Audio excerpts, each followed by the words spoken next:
একটা প্রমোশনের ওপরে যখন সবাই ঝাঁপিয়ে পড়ে, ছিঁড়ে খুঁড়ে খায়, তখন সেই প্রমোশনটা আর বেকার প্রমোশন হয়ে যায়, তখন সেই প্রমোশনটার আর কোনো ভ্যালু থাকে না। কেন এই কথাটা বলছি বন্ধুরা, জিদ্দা নিজে খুব সুন্দর কথা বলেছেন, Bengal tour, pan Bengal tour আর কি, সেটাকে নিয়ে একটা কথা বলেছেন, এবং সেটাকে অনেকেই মনে করতে পারে দেবদাকে খোঁচা দিয়ে বলেছেন। আমার সেটা একবারও মনে হয়নি, আমার মনে হয়ও না। উল্টে আমার একটা খুব সুন্দর টেক আছে এটা নিয়ে, এবং যেটার জন্য ওই বেঙ্গল ট্যুর ব্যাপারটাই খুব খেলো হয়ে গেছিলো, যেটার কারণে আর কি। এবং তারপরে উনি তো বলেইছেন দুর্গাপুজোর ছবিগুলো নিয়েও উনি কথা বলেছেন, সেগুলো নিয়েও আমরা আলোচনা করবো। চলো, ভিডিওটা আই হোপ খুব ইন্টারেস্টিং হবে। তো এই বিষয়টা আগে প্রথমত পড়ে নিই। লেখা হয়েছে, আর 5টা বাংলা ছবি যতটা তেড়ে ফুড়ে প্রমোশন করে, কেউ কেউ প্যান বেঙ্গল ট্যুর করেন, আপনি কখনও তা করেননি। আগামী দিনে কি স্ট্র্যাটেজি বদলাবেন? লিখেছেন, প্রমোশন, পাবলিসিটি, মার্কেটিংয়ের স্ট্র্যাটেজি সময়ের সঙ্গে সঙ্গে বদলাতে থাকে। কোনো ছবি সফল হলে নানা বিষয়কে আমরা ক্রেডিট দিতে শুরু করি। ছবি না চললে আবার খোঁজার চেষ্টা করি কোন জায়গায় খামতি থেকে গেল। তখন কখনো হয়তো মনে হয় পাবলিসিটিতে খামতি ছিল। দেখুন, সব সময় সব জায়গায় গিয়ে শিল্পীর পক্ষে প্রমোশন করা সম্ভব নয়। টম ক্রুজের ছবির মুক্তি পেলে তিনি তো মেদিনীপুরে এসে প্রমোট করবেন না। বলিউডেও খুব বেশি সংখ্যক অভিনেতা সব জায়গায় গিয়ে ছবি প্রমোশন করেন না। এই ট্রেন্ডই এখন গ্লোবালি ফলো করা হয়। বাংলায় কিছু কিছু অঞ্চলে নিজস্ব সেন্টিমেন্ট থাকে। একবার সেই প্রমোশনের পদ্ধতি কাজে দিলেও পরের বার কিন্তু দেয়নি। এবার পুজোর সময় কোনো বাংলা ছবি পড়ুন, রঘু ডাকাত, রক্তবীজ 2, যতকাণ্ড কলকাতাতে ও দেবী চৌধুরানী চলেনি, এই কথাটা জিদ্দা বলছেন। কোনো বাংলা ছবি চলেনি, এই কথাটা জিদ্দা বলছেন কিন্তু। ফলে প্রচার করলেই সিনেমা চলবে তাও তো বলতে পারবেন না। কন্টেন্ট ভালো হলে সিনেমা চলে। ওয়ার্ড অফ মাউথ এখানে সবচেয়ে বড় পাবলিসিটি। অবভিয়াসলি, এটা তো অবভিয়াসলি, বাট জিদ্দাও নিজের মতন করে যে বিভিন্ন জায়গায় গিয়ে প্রমোশন করেছেন। এবার ব্যাপারটা হচ্ছে, কোনো বাংলা ছবি চলেনি মানে কি আশানুরূপ ফল করেনি। চলেনি মানে কি একেবারে চলেনি তা নয়, জিদ্দা ওটা বোঝানোর চেষ্টা করেন।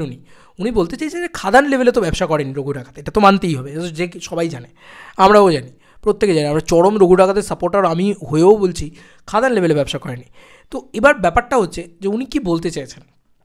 আমার যেটা মনে হয়, এই যে বেঙ্গল ট্যুর, একটা বেঙ্গল ট্যুরকে সবাই ছিঁড়ে খুঁড়ে খেলো। আজকে দেবী চৌধুরানীর টিমও বেঙ্গল ট্যুর করছে, আজকে রক্তবীজ 2 এর টিমও বেঙ্গল ট্যুর করছে, রঘু ডাকাতের টিমও বেঙ্গল ট্যুর করছে।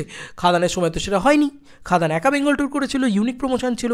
এটা জিদ্দা যেটা বলছেন সেটা বারবার এক কথা বলছেন। আমি এই ভিডিও তৈরি করেছি এটা নিয়ে, যে তুমি ভালো করে লক্ষ্য করে দেখো, দেবদার খাদানের যে মানে কী বলবো প্রমোশনাল স্ট্র্যাটেজি ছিল, সেটা কিন্তু ধূমকেতুতে আলাদা ছিল।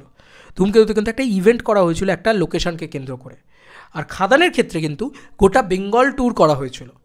এবার এই দুটোকেই একসাথে পাঞ্চ আপ করে রঘু ডাকাতের ক্ষেত্রে করা হয়েছে, 20 ইয়ার সেলিব্রেশন করা হয়েছিল, এবং করা হয়েছিল তোমার বেঙ্গল ট্যুর করা হয়েছিল। সেক্ষেত্রে কিন্তু নতুনত্ব কিচ্ছু নেই। এক প্রমোশন বারবার খাটে না, এক প্রমোশন বারবার ওয়ার্ক করে না, এটাই জিদ্দা বলতে চেয়েছেন। এবং সবাই মিলে যদি সেই প্রমোশনটার ওপরে ঝাঁপিয়ে পড়া হয়, সেক্ষেত্রে আরোই সেটা কাজ করে না। এবার তুমি বলো, এই বেঙ্গল ট্যুর ব্যাপারটা এতটাই খেলো হয়ে গেছে এখন, যেহেতু বাংলা ইন্ডাস্ট্রি সবাই ঝাঁপিয়ে পড়েছে এটার ওপরে। আমি বলে দিলাম এই কথাটা, যে কালকে যদি যে কেউ এসে বেঙ্গল ট্যুর করে না, সেই ফ্লপ খাবে। এইটা বলে দিলাম, সবথেকে বড় কথা, যে লোকে এটা বুঝে গেছে, বাংলার লোকে ধান্দাবাজি করতে আসছে ভাই। এই কথাটা যদি একবার বুঝে যায় না লোকে যদি ভাবে যে ধর ভাই এ তো নিজের ধান্দা সারতে আসছে, এইটা যদি লোকে ভাবে, তাহলে কিন্তু আর সেই জায়গাটা থাকবে না। প্রথমবার গেলে সেলিব্রেশন হবে, তারপরের বার আবার প্রমোশনাল প্যাটার্ন চেঞ্জ করতে হবে, নতুন কোনো প্রমোশনাল আইডিয়া নিয়ে আসতে হবে, বেঙ্গল ট্যুরের থেকেও ডিফারেন্ট কিছু।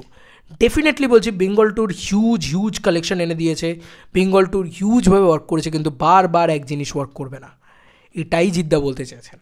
চলেনি মানে এই নয় যে কোনো সিনেমাই ব্যবসা করেনি। আরে রক্তবীজ কি ব্যবসা করেনি? একেবারেই ব্যবসা করেনি, এটা তো হতে পারে না। বেসিক ব্যবসা তো ডেফিনেটলি ওই ছবিটাও করেছে। আরে ভাই, রঘু ডাকাত 2 কোটি টাকার উপরে মাল্টিপ্লেক্স কালেকশন করেছে, সেটাও তো ব্যবসা করেছে, একেবারেই ব্যবসা করেনি এমন তো নয়।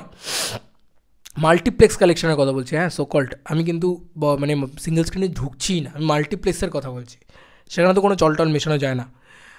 তো ব্যবসা সব ছবিই করেছে কম বেশি, যতকাণ্ড কলকাতায়। কিন্তু দুর্গাপুজো অনুযায়ী যে হিউজ কালেকশন করার যে জায়গাটা, সেটা কিন্তু হয়নি।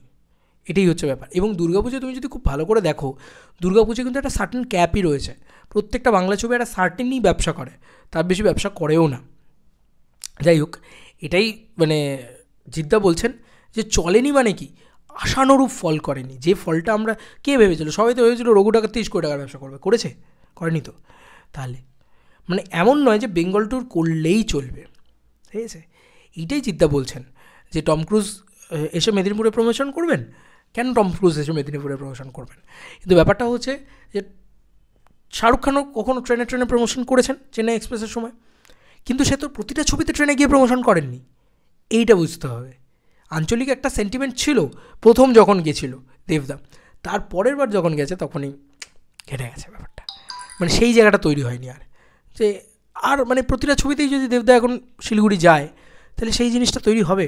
আরে সিম্পল হিসাব, আমার চ্যানেল রেকর্ড করেছে বেঙ্গল ট্যুর, তুমি ভিউজ দেখো, তাহলেই বুঝতে পেরে যাবে ডিফারেন্সটা। মানে খাদানের সময় ভিউজ দেখো, এখনকার ভিউজ দেখো। এখন খাদান 2 এর সময় বেঙ্গল ট্যুর করলে হবে না, আমি এটা বারবার বলেছিলাম। আমি কয়েকদিন আগে ভিডিও তৈরি করেছি। জিদ্দার সাথে আমি একমত এই কারণেই যে জিদ্দার যে কথাটা বলছেন একদম সত্যি কথা বলছেন। প্রমোশন ইম্পর্ট্যান্ট, প্রমোশন খুব খুব খুব ইম্পর্ট্যান্ট, কিন্তু প্রমোশন কিন্তু রোজ সব ছবিতে এক জিনিস করলে হবে না। এটা কিন্তু বুঝিয়ে দিয়ে গেছে দেবদাই নিজের পরপর 2টো ছবি দিয়ে, যে আমি খাদানে যেটা করেছি সেটা ধূমকেতুতে করবো না। ধূমকেতু তো অন্য স্ট্র্যাটেজি ছিল, ভালো করে লক্ষ্য করে দেখো। তাহলে রঘু ডাকাতে সেম স্ট্র্যাটেজি আবার ফুলফিল করতে গেছে দেবদা। তো 2টো স্ট্র্যাটেজি একসাথে চালানো হয়েছিল, যে খাদানেও যা করেছি, ধূমকেতুতে যা করেছি। যেহেতু ওই 2টো ছবি ম্যাসিভ ব্লকবাস্টার, সেই কারণে 2টো স্ট্র্যাটেজিকে একসাথে পাঞ্চ আপ করা হয়েছিল রঘু ডাকাতের ক্ষেত্রে। সেটা কিন্তু সেই লেভেলে ওয়ার্ক করেনি যে লেভেলে খাদান ওয়ার্ক করেছে বা ধূমকেতু ওয়ার্ক করেছে, মানতেই হবে। চলেনি তা নয়, ব্যাপারটা জিদ্দা ওইভাবে বোঝাতে চাননি। জিদ্দার কিছু কথা নিয়ে লোকে ভুলভাল বার করবে, দিয়ে সেগুলোকে নিয়ে লোকে খারাপ খারাপ বলতে শুরু করবে। এটা আমি কোনো দেবিয়ান্সকে বলবো যে ভুল বুঝো না এই কথাটাকে, কারণ অলরেডি আমি দেখেছি যে শাকিব খানকে নিয়ে জিদ্দা একটা কথা বলেছেন যে বাজার খোলা আছে, যে কেউ আসতে পারে, এই কথাটা বলেছে, ব্যাস ওটাকে নিয়ে ক্যাচাল শুরু হয়ে গেলো। আমার চ্যানেল থেকেই শুরু হয়েছিল ক্যাচালটা। তো জিদ্দা ওভাবে মেনশনই করতে চাননি, কারণ আমার পরবর্তী কোশ্চেনটা ছিল আল্লু অর্জুন বেঙ্গলে আসছেন, তাকে কী বলবে। তো সেই কারণে একদম পরিষ্কারভাবে কিন্তু এই কথাটা বলেছিল জিদ্দা তখন, ঠিক আছে? যে এটা একদম পরিষ্কারভাবে বলেছিল সেই সময়, যে মানে ওই জন্য পরের কোশ্চেনটা দেখে নিয়েছিল জিদ্দা, যে কারণে বলেছিল যে কেউ আসতে পারে, আল্লু অর্জুন আসতে পারে, শাকিব খানও আসতে পারে, যে কেউ আসতে পারে, কেন অসুবিধা কী আছে, আমার কোনো মানে ইনসিকিউরিটি নেই। এই ব্যাপারটাই জিদ্দা বলতে চেয়েছিল, সেটাকে কি বাজেভাবে একটা ইঙ্গিত করে নেওয়া হয়েছিল। সবটা তো আর মানে ওই যে বলে, সবটা তো সব সম্পর্ক তো পাবলিক করার মতন না, সব কিছু প্রতিটা মোমেন্ট তো জিদ্দার সাথে আমার যে ওখানে যে মোমেন্টগুলো হয়েছে সব কিছু তো পাবলিক জানে না, না? তো এটাই হচ্ছে ব্যাপার। যাই হোক, এইটাই বলার বক্তব্য ছিল যে এই মানুষটা খুব স্ট্রেট ফরওয়ার্ড কথা বলেছেন, খুব সত্যি কথা বলেছেন, কিছু ভুল বলেননি। কিন্তু বেঙ্গল ট্যুরের 12টা সেদিনকেই বেজে গেছিলো, যেদিনকে সবাই বেঙ্গল ট্যুর করছে এবং স্টাইল প্যাটার্ন সব কিছু চুরি করে নিচ্ছে। মানে যেভাবে ওই একটা জায়গা থেকে আরেকটা জায়গা, আরেকটা জায়গা থেকে আরেকটা জায়গা, এই যে গ্রাফিক্সটা, সেটা পর্যন্ত খাদানের থেকে ঝাড়া। রঘু ডাকাতের কথা বলছি না, বাকি ছবিগুলোর কথা বলছি। তো কী করে সেটা ওয়ার্ক করবে, কী করে সেটা সেই লেভেলে ওয়ার্ক করবে? প্রডিউসার ভেবেছিল যে চলো দেব আগেরবার গেছিলো, এবারে আমরা, আগেরবারে কেউ যায়নি, সন্তান করেনি ওই প্রমোশনটা, বা ওই কী স্বপ্নময় লেন ফেন ছিল, ওরা করেনি ওই প্রমোশনটা, আর একটা চালচিত্র ছিল, ওরা করেনি ওই প্রমোশনটা। ওটা একমাত্র খাদান করেছিল, খাদানের ইউনিক ব্যাপার ছিল ওটা। আমার বিশ্বাস খাদান 2 যখন আসবে তখন সেটার একটা ইউনিক স্টাইল প্রমোশন দরকার। সেটা যদি একবার হয়ে যায়, ফোমো তৈরি করে দেওয়া, সেটা যদি একবার হয়ে যায়, খুব ভালোভাবে চলে যাবে সেই সিনেমা, ঠিক আছে? কিন্তু সেটা ইউনিক প্রমোশন করতে হবে। বাকি 5জন, এখন দেখা গেল খাদানের সময়, খাদান 2 এর সময় দেবদা বেঙ্গল ট্যুর করতে গেলো, বাকিরা সবাই যারা যারা কম্পিটিটার আছে সঙ্গে, আমিও বেঙ্গল ট্যুর করবো, আমিও বেঙ্গল ট্যুর, ধর ভাই সবাই বেঙ্গল ট্যুর করলে বেঙ্গল ট্যুরই তো খেলে হয়ে যাচ্ছে।